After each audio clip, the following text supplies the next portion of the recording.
Dari 2019 semua partai bujuk mau jadi caleg lah, jadi dewan pakar segala macam. Tapi kan saya mengambil sikap untuk I'm part of no part itu, bagian dari yang bukan bagian tuh. Semua partai sekarang kelihatannya kosong pikiran, kosong ide kan. Kan yang terjadi koalisi itu koalisi ngapain sih sebetulnya? Kayak orang mondar mandir. Kalau kita lihat koalisi dari atas tuh kayak ini mondar mandir tapi otaknya kosong kan. Itu kan koalisi yang dulu kan. Kan koalisi mesti antara sosialis dan sosialis, liberal dengan liberal, ateis dengan ateis, kan begitu dasar koalisinya tuh. Feminis dengan feminis tuh. Ini nggak jelas polanya, jadi memang nggak ada ide. Jadi koalisi demi apa? Koalisi demi tuker tambah amplop doang tuh.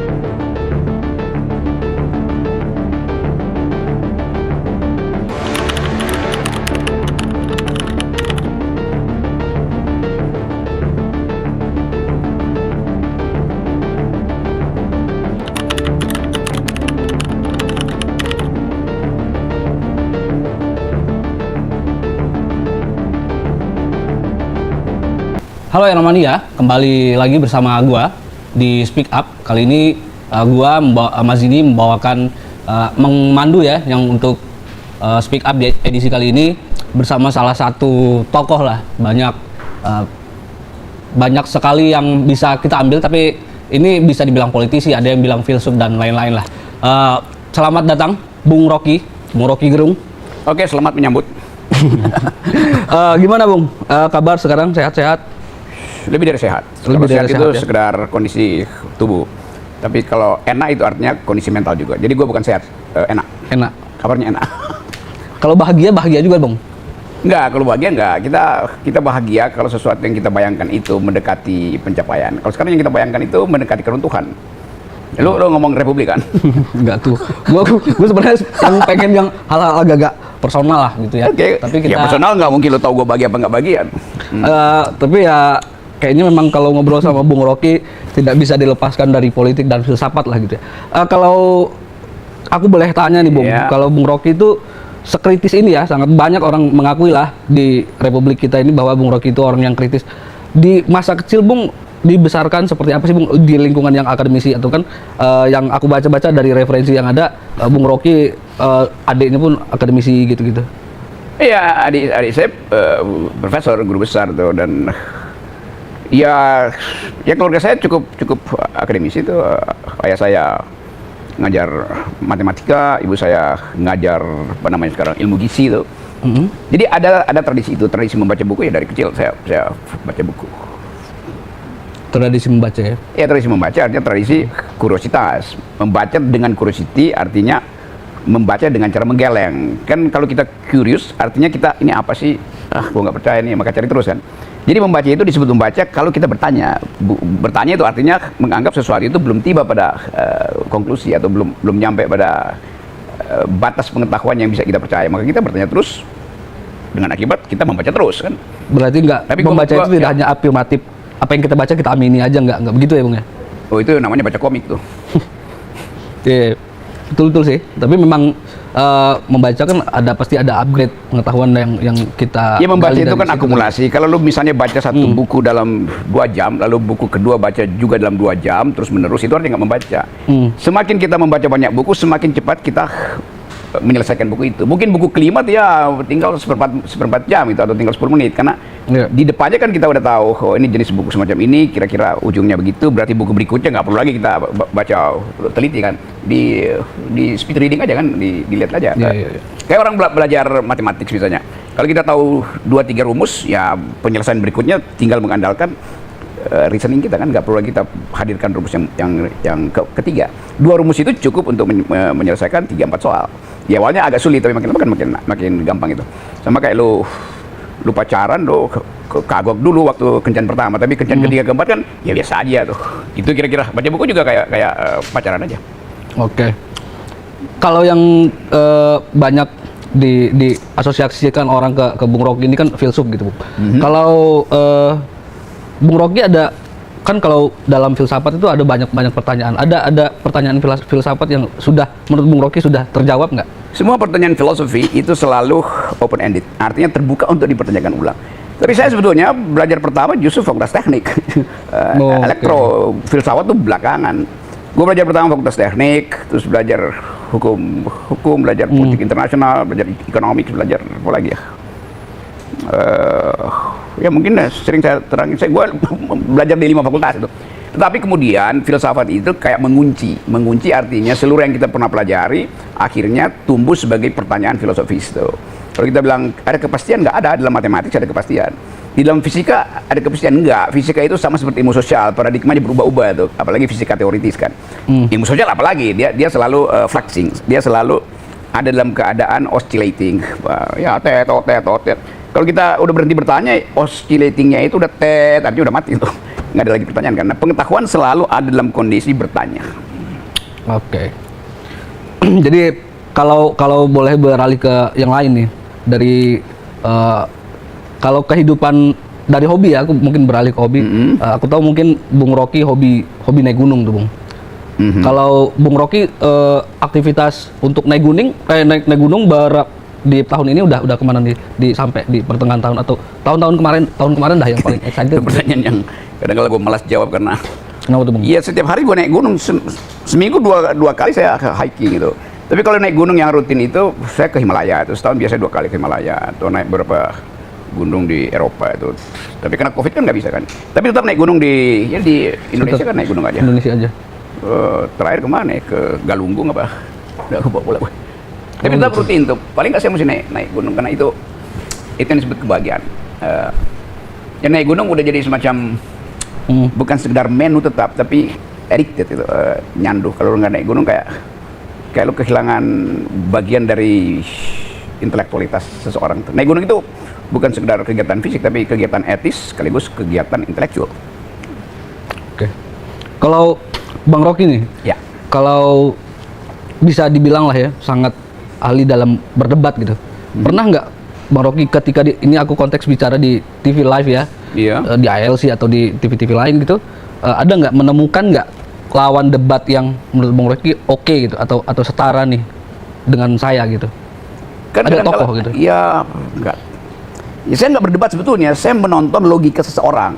Debat itu kan menghubungkan antara kemampuan retorik dan kemampuan logis. Jadi kalau logikanya kelihatan udah timpang, ya itu kan kayak gelas yang udah retak, lu pentil dikit berantakan kan. Kan di kita itu nggak diajar orang untuk jujur dalam logika. Nah, berdebat itu artinya memperhatikan logika lawan bicara. Kadang-kala dipalsukan oleh feodalisme, kadang-kala dianggap karena dia tokoh maka pikirannya udah utuh, karena dia guru besar maka kita nggak boleh kritik. Padahal begitu banyak guru besar yang otaknya kecil, yang cara berpikirnya dangkal kan. Itu intinya kan. Jadi semua orang sebenarnya potensial untuk jadi pendebat kalau dia mau fokus pada logikanya tuh. Nah, logika bisa disembunyikan dalam retorika, seolah-olah dengan gaya teatrikal dia bisa manipulasi pendapat, opini atau berbohong. Tapi kita lihat jalan pikir aja satu waktu kejebak nih kan. Jadi kita perhatikan fallacies atau potensi dia untuk membuat apa bahasa Indonesia fallacies itu? Salah nalar gitu, gagal nalar itu. Kalau untuk ke Pilpres nih, Bung, kita tahu bahwa Bung Rocky itu tidak berpartai gitu ya. Tapi ada orang yang selalu mengkaitkan Bung Rocky dengan beberapa partai lah, dikenal dekat lah atau bagaimana lah. Kalau untuk di Pilpres 2024, apa Bung Rocky juga udah mulai ada partai yang mendekat gitu, Bung? Dari 2009 semua partai bujuk buat jadi caleg lah, jadi dewan pakar segala macam. Tapi kan saya mengambil sikap untuk I'm part of no part itu. Bagian dari yang bukan bagian, itu bagian dari teman-teman di sini, jurnalis yang berupaya untuk menuntun bangsa ini supaya nggak masuk dalam jebakan money politics, berupaya supaya kita keluar dari feodalisme, supaya ada perdebatan intelektual. Kan semua partai sekarang kelihatannya kosong pikiran, kosong ide kan. Kan yang terjadi koalisi itu koalisi ngapain sih sebetulnya? Kayak orang mondar-mandir. Kalau kita lihat koalisi dari atas itu kayak ini mondar-mandir tapi otaknya kosong kan. Kan koalisi demi ide yang itu. Sekarang koalisi bisa pindah-pindah. Misalnya PDIP nyalonin Ganjar tapi nanti berkoalisi dengan siapa? P3 dan Hanura. Ya P3 misalnya sodorin di situ Sandi.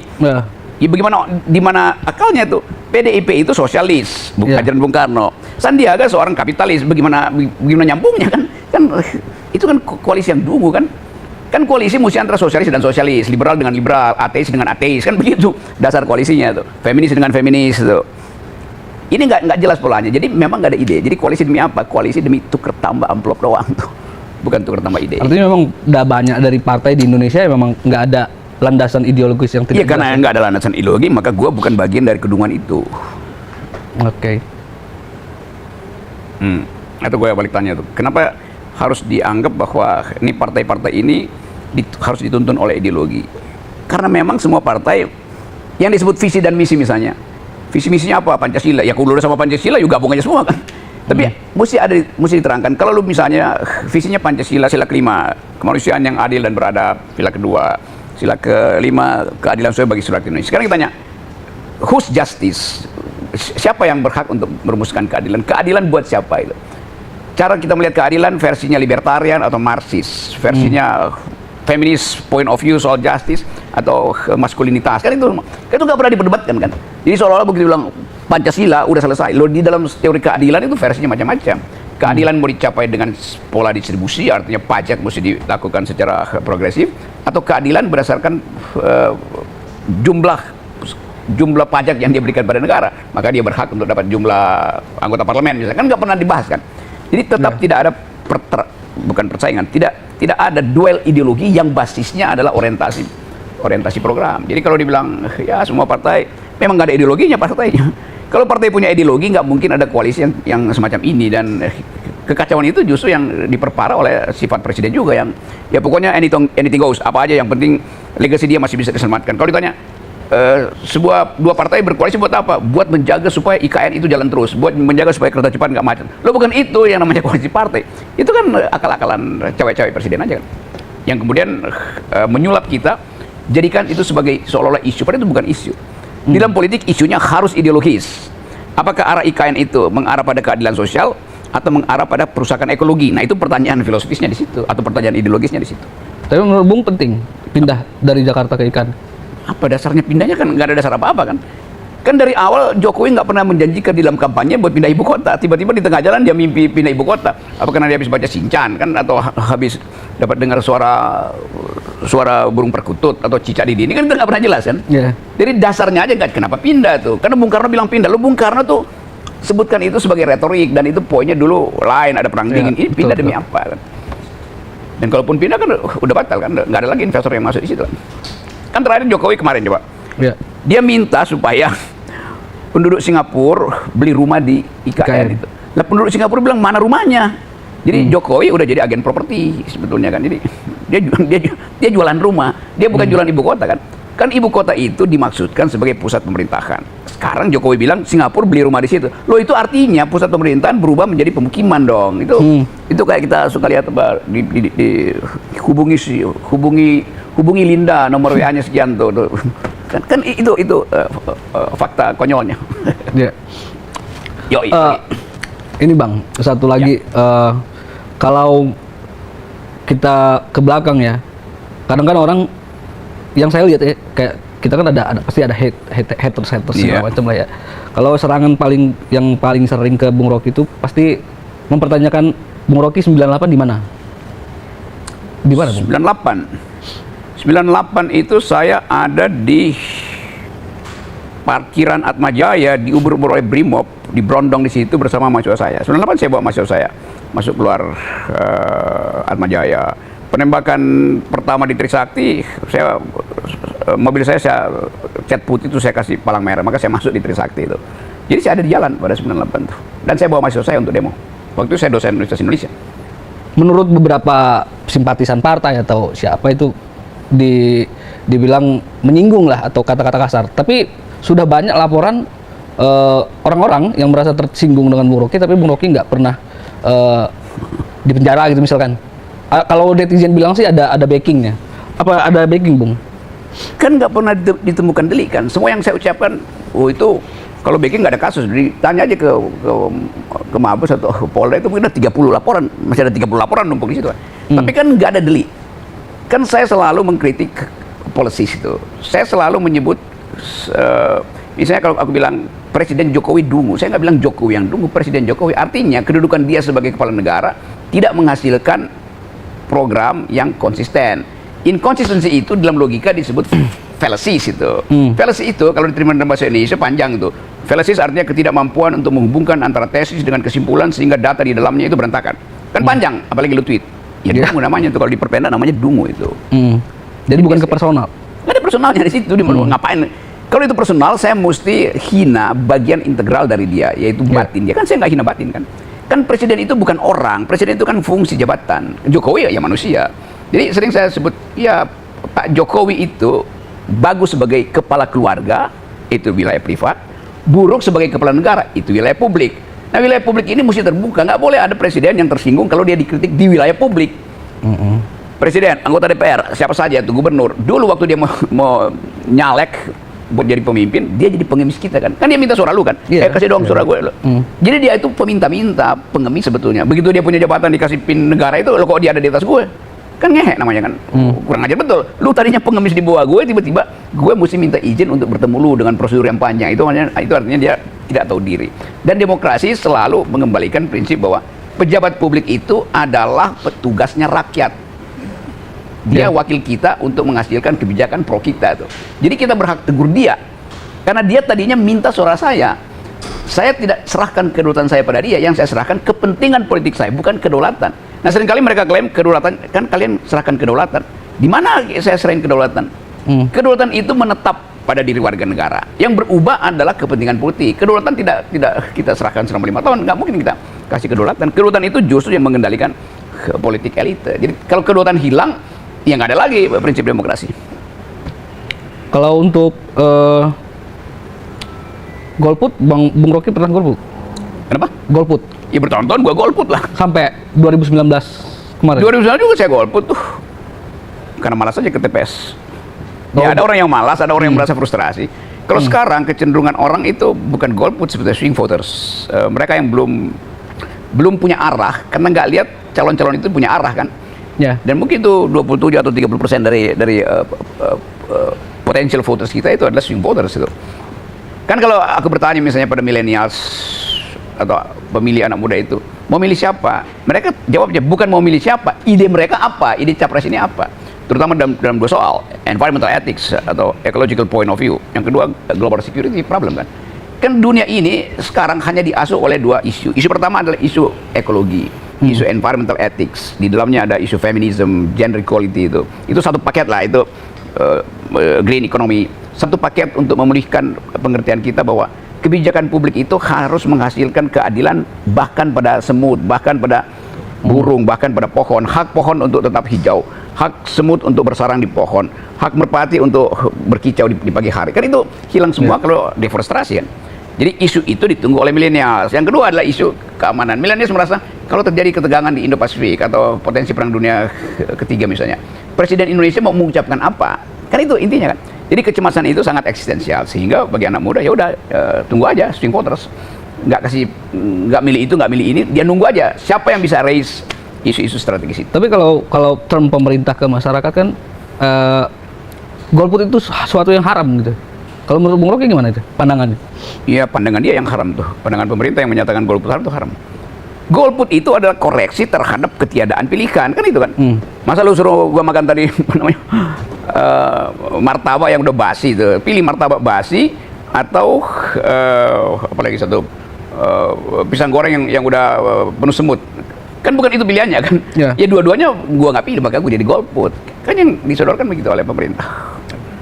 Kebetulan lagi ngomongin golput karena saya juga udah lama juga golput ya. Tapi yang di pikiran gua tuh ketika gua golput, surat suara gua digunain untuk yang lain tuh. Ya itu soal teknis. Gimana mencegah jangan sampai golput itu justru potensial untuk memenangkan orang lain. Kan itu cuma soal lu golput nggak datang ke TPS, oke. Lu golput tapi begitu di TPS lu robek-robek aja semua surat suara itu. Itu kan tetap prinsipnya you tidak punya pilihan dan tidak mau memilih karena keterbatasan pilihan dan keterbatasan argumen untuk memilih seseorang. Kan itu dasarnya. Kalau dari 3 capres yang capres aja nih, dari Pak Prabowo, Pak Ganjar dan Pak Anies lah yang sekarang yang lagi digadang-gadang. Kenapa? Ada, kalau menurut Bung Rocky ada yang better jadi pilihan. Ini gue koreksi pernyataan lu ya. Capres itu artinya presiden, calon presiden dan calon wakil presiden. Konstitusi bilang begitu. Satu orang nggak mungkin nyapres. Dia mesti pasangan presiden dan wakil presiden. Dan diajukan oleh minimal 20% yang threshold bodoh itu kan. Kan sekarang nggak ada calon presiden. Siapa calon presidennya? Kan nggak ada calon presiden. Prabowo belum, dia nggak punya wapres. Bagaimana jadi calon presiden? Anies juga begitu, sama aja kan. Jadi tidak ada calon presiden menurut versi normatif konstitusi. Yang ada calon presiden menurut versi lembaga survei. Kan itu masalahnya kan. Oke, yang kemarin sempat Bung Rocky singgung Ya. ya soal Soal apa? tipu-tipu lembaga survei segala macam gitu Ya, ya. tipu Mereka semua kan. seperti kayak ngompor-ngomporin doang kan gitu. Ya memang kan lembaga survei itu, ini kan survei publik, berarti dia mesti bertanggungjawabkan dananya dari mana survei publik itu. Selama dia nggak kasih tahu dana, itu artinya itu survei pesanan. Siapa yang mau percaya survei pesanan? Tapi nanti betul, iya kebetulan aja betul, tapi dari awal metodologinya palsu. Yo mesti sebut ini dana dari Partai Demokrat, ini dana dari Gerindra, ini nggak apa-apa sebut itu, supaya nanti orang bisa lakukan reverse methodological scrutinizing kan. Kalau nggak ya buat apa kita nggak tahu dana siapa kan? Itu aja soalnya. Kalau melihat sekarang ini Bung, belum klopnya antara capres, terus nyari capresnya siapa, cawapresnya siapa, terus yang ini koalisi sama ini koalisi, antar partai ini kan kayak Bung bilang tadi lari-lari masih cari sampingan ya. Nah, si ini kan kemungkinan ada permainan katanya, ada permainan Jokowi lah, cawe-cawe gitu. Ini menurut Bung Rocky gimana Bung? Kalau cawe-cawenya Jokowi, kalau dia bilang sih demi kemajuan bangsa Bung. Gini Pak, coba lo lihat misalnya Golkar calonin Erlangga Hartarto, hasil Munas Golkar. Ya. Gerindra calonin Prabowo, hasil Munas Gerindra. PKB calonin Caimin, hasil Muktamar PKB. Kan dia udah punya calon kan? Ya. Tetapi nanti Caimin bilang, tapi ini hasilnya tergantung keinginan presiden. Lalu bagaimana? Kedaulatan partai itu ada di dalam Munas. Munas memutuskan si A jadi presiden kita. Nanti si A itu oleh ketua partainya bilang, tapi kita tanya dulu ya pada Jokowi. Ngapain nanya Jokowi? Kalau begitu Jokowi ketua semua partai dong. Kan konyol itu. Kan itu intinya kan. Iya. Lu milih buat cerai misalnya tuh. Lu cuma boleh konsultasi dengan bini lu, mau cerai apa enggak? Tapi nanti begitu lu cerai, udah putusin cerai, lu tanya dulu pada bapak lu tuh. Lu bilang enggak, lu buat apa lu putusin dengan istri lu atau putusin dengan pacarmu kan? Jadi yang kita sebut kedaulatan partai itu yang tidak pernah final. Dengan kata lain, Jokowi memanfaatkan kedunguan partai ini untuk cawe-cawe. Kan partai mesti bilang saya udah calonkan ketua umum saya. Oleh karena itu ketua umum hargai pencalonan yang datang dari konstituen. Bayangin misalnya PKB mesti tunggu Jokowi untuk setuju apa nggak setuju kalau calonnya adalah Erick Thohir. Hal yang sama juga P3 bilang oke, calon presiden kita ditentukan oleh Jokowi itu. Kita tunggu sinyal dari Jokowi. PAN juga bilang begitu. Lah Jokowi emang anggota dari 3 partai itu kan ngaco kan? Iya. Jadi itu yang mesti kita luruskan bahwa saya memilih partai A supaya partai A itu memunculkan seseorang dari dalam partainya untuk jadi presiden. Tidak perlu konsultasi dengan Jokowi kan. Ini otaknya di mana tuh ketua-ketua partai itu kan? Pasti nggak di kepala. Tapi kalau anggapan orang kemungkinan gini Bung, Jokowi mengintervensi atau ikut menceburkan dirinya mendukung salah satu paslon misalkan. Itu bagaimana? Ya bodoh aja tuh si paslon itu. Kan paslon itu kan dicalonkan oleh partai. Kenapa dia mau tunggu dicalonkan Jokowi? Lama-lama Jokowi bilang ya nggak jadi dia pindah lagi. Terus yang keputusan partai ngikutin Jokowi lagi kan. Jadi dua-duanya dungu itu. Gampangnya partainya dungu, Jokowinya juga dungu. Berarti kalau nyambung ke yang isu-isu kemarin, ada seruan impeachment Jokowi itu bisa? Ya memang bisa. Kan Jokowi udah melanggar semua yang dia janjikan pada waktu itu. Kan gak ada satupun janji presiden di dalam kampanye dia itu yang dia lakukan. Apakah dia berjanji bikin IKN? Enggak. Ya. Jadi kenapa mesti itu yang diukurkan? Kita ukurkan apa yang dijanjikan presiden. Misalnya hutang luar negeri tidak akan dia tambah, sekarang bertambah hutang luar negeri kan, soal-soal begituan kan. Yang kita sebut loh, yang dijanjikan presiden itu yang mesti ditagih. Misalnya presiden janji 30 program ya. Ya. Oke, semuanya ada. Lalu ada program yang tidak dia janjikan IKN. Lalu IKN sukses. Lalu yang 30 ini apa? Ngikut IKN. Lalu kita mesti uji yang 30 yang lu janjikan nggak jalan. Maka jangan tambahkan yang IKN kan nggak dia janjikan. Apalagi kalau IKN-nya merosot. Apa misalnya yang bisa dibilang sukses? Pertumbuhan ekonomi janjinya 9-10%. Ternyata cuma sampai 5% dan itu nggak bisa menciptakan lapangan kerja. Apalagi yang dia janjikan? Demokrasi menurut lembaga survei dunia Indonesia indeks demokrasinya turun, apalagi korupsi jalan terus tuh, apalagi kesejahteraan nggak ada buktinya karena justru stunting sekarang prevalensinya 25%, artinya 1 dari 4 bayi yang lahir kekurangan gizi itu. Kan perintah konstitusi pada presiden cuma 2, cerdaskan kehidupan bangsa, rawat fakir miskin. Sekarang kita lihat Pak Jokowi cerdaskan kehidupan bangsa enggak? Lo IQ Indonesia itu tinggal 70. Gimana mau ada bonus demografi kalau IQ kita tinggal 70? Dari mana? Ya, dunia mengevaluasi, bikin riset IQ Indonesia cuma 70. IQ Singapura 115. Dalam pertandingan nanti Indonesia pasti menang. Nggak bisa menang, wong kita mulainya 70 dia 115. Kalau nama Bung Rocky di Google itu Bung, kita tulis Rocky Gerung gitu. Di bawahnya itu kan macam-macam tuh. Yes. Bawah-bawah ya. Ada Rocky Gerung Anis atau Rocky Gerung agama, Rocky Gerung istri, Rocky Gerung menikah, Rocky Gerung apa. Ada dari itu ada yang mau Bung Rocky jawab atau enggak? Iya, Dari keyword itu.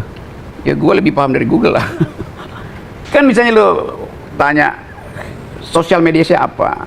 Twitter. Ada nama saya. Tapi ada 20 nama yang pakai nama saya kan.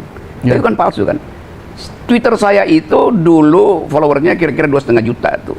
Dirampok oleh buzzer Dungu ini 3 hari sebelum Jokowi dilantik, dihancurin, saya nggak punya lagi Twitter kan. Instagram, mungkin ada 20 Instagram pakai namaku tuh. Bahkan ada Instagram yang followernya itu 900.000 atau 1 juta. Dia pakai buat dagang obat kuat. Serius. Tapi bagaimana mau dipersoalkan, kan gak ada hukum kan Ya. di Indonesia. Jadi sekarang Bung Rocky nggak Saya nggak punya medsos, sosial media apa-apa. Twitter pun nggak. Nggak ada. Oh berarti yang Facebook follow nggak ada. kemarin palsu tuh. Ya palsu semua kan. Jadi ada orang nge-tweet atau pakai Facebook atau nama saya dilaporin ke polisi. Sebenarnya itu bukan punya gue. Yang lapor siapa waktu itu, orang PDIP. Ini pasien lu bodoh banget ya. Nama lu juga bisa gue bikin Twitter kok, bisa gue bikin apa namanya Instagram. Kok dia percaya kan? Polisi juga bingung ini bagaimana buktinya coba. Tapi namanya iya, nenek moyang lu pun bisa gue pakai nama Twitter gue tuh, tapi palsu kan. Aku nggak punya. Yang ada YouTube itu dibuat teman-teman FNN misalnya, Hersut Beno Geng itu buatin, tapi karena saya narasumber tetap, maka namanya Rocky Gerung Official karena gue ngomong terus tiap hari kan. Itu aja. Jadi aku nggak punya sosial media. Karena itu ya Google pasti punya begituan tuh, karena algoritma orang pasti tanya tuh soal ya macam-macam lah yang lu sebut tadi. Oke. Kalau pertanyaan terakhir nih, Bung. Kalau untuk teman-teman lah, terutama masyarakat yang banyak ya, untuk ke 2024 ini tips and trick atau malah nggak usah dikasih tips and trick, golput aja udah gitu. Gini. Apalah pesan politik aja yang penting. Saya ingin presiden berikut itu lolos dalam 3 filter. Yang sekarang filter yang dipakai cuma elektabilitas. Bagaimana kalau elektabilitas itu menghasilkan orang dungu? Bagaimana kalau elektabilitas itu menghasilkan koruptor kan? Jadi filter pertama buat panduan calon presiden, terutama buat millennials, lihat dulu etikabilitasnya tuh. Atau dalam agama disebut moralitasnya. Baru kita filter yang kedua, intelektualitasnya. Karena presiden kita harus deal dengan pikiran-pikiran abstrak dunia kan. Soal feminisme, soal justice, soal demokrasi, soal environment, segala macam, soal global security. Jadi kalau dia nggak punya konsep, itu artinya dia tidak lolos intelektualitas. Baru kita uji elektabilitasnya. Jadi undang aja calon presiden, calon legislatif ke sini, terus kita bongkar. Lu elektabilitas lu 90, iya, tapi intelektualitas lu minus 3. Etikabilitas lu minus 60 misalnya. Jadi ngapain lu mau menyalek kalau lu nggak paham konsep kan? Dasarnya kan itu kan. Jadi pemimpin itu dia pertama harus bersih secara moral, kedua dia harus tajam secara intelektual, baru dia kita izinkan untuk masuk dalam ujian elektabilitas kan, itu dasarnya kan. Itu panduan. Ya kalau itu nggak terjadi, ya mari masing-masing jadi golput aja kan. Kan percuma kan? Ya. Ya memang ada 3 calon presiden, iya, tapi kan tadi gue bilang, ya wakil presidennya masih kasak-kusuk itu kan. Dan kita bukan membeli kucing dalam karung, karena karungnya udah bolong, kelihatan langsung kucingnya. Walaupun ke depan itu katanya pengen ada pemilihan secara tertutup, caleg itu tetap aja bolong ya karungnya. Ya, gini, sistem pencoblosan itu memang konstitusi kita bilang pemilihan presiden itu adalah atau pemilu kita sistemnya partai, jadi kita nyoblos partai itu. Memang hak partai untuk nentuin. Itu kalau demokrasinya bersih, mau terbuka tertutup nggak ada soal, karena kita percaya bahwa partai nggak akan nipu. Sekarang sistem tertutup itu memungkinkan mereka yang koruptor itu justru masuk lagi kan. Karena waktu gua coblos misalnya partai A, gua nggak tahu nanti yang akan terpilih siapa. Kalau terbuka jelas gua coblos partai, gua tahu nama yang nggak gua coblos karena dia koruptor misalnya, atau dia penghina perempuan, kita nggak akan pilih seorang caleg yang misoginis itu. Tapi ini kan kita nggak tahu kan. Jadi kita coblos partai dengan asumsi bahwa kita mau pilih seseorang yang percaya pada keadilan gender, ternyata dia seorang patriark yang tukang gamparin bini misalnya, atau punya problem dengan pelecehan seksual. Kan kita nggak tahu kan. Itu bahayanya kalau sistem tertutup. Atau koruptor yang masih ngumpet, tiba-tiba dia mau jadi caleg, nyogok ketua partai, nyogok ketua wapil kan. Itu bahayanya tuh. Jadi dalam keadaan moral bangsa ini buruk, sistem tertutup akan memperburuk rekrutmen politik kita. Gitu bro. Terima kasih Bung Rocky atas waktunya. sampai ketemu. Speak up and speak up. Ya, no Rocky no party pokoknya. Yo, Terima kasih Bung.